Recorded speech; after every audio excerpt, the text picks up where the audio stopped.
Are we training for the right things? We start with a focus on fundamentals.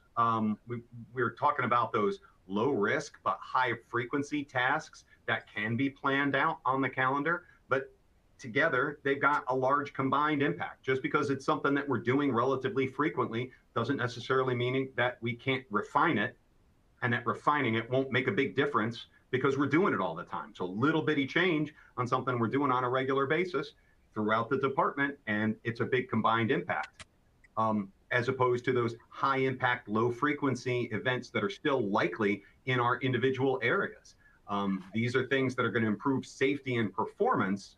And again, the focus is on identifying the knowledge, skills, and attitudes that we want to help firefighters get better at as part of the training, and say, okay, what kind of training do we need to do for that? Or, what methods are we going to use? And then how are we going to check that at the end? Not necessarily a multiple choice exam or something like that, but that's how we make sure that our training is actually making some kind of a measurable difference. The one thing that absolutely decreases morale, and I would argue decreases performance, is when we have people go and just do checklist training, right? Pencil whipping training. Oh, we got that done. We had to do this. We had to do that. And we could take a measure from the military when we look at how these kind of training requirements it sometimes get overemphasized, cause task saturation.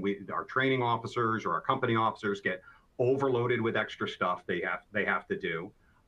Excessive non-fundamental training for these shark attack or the outliers wind up driving training time and resources away, and drive people to just wind up saying, and I hate to say it, but I'd be surprised if anyone on this webinar hasn't experienced that at some point, the kind of training that's just, let's all just agree that we did this and we'll say that we did it because we're tired of trying to just jump through the hoops, right?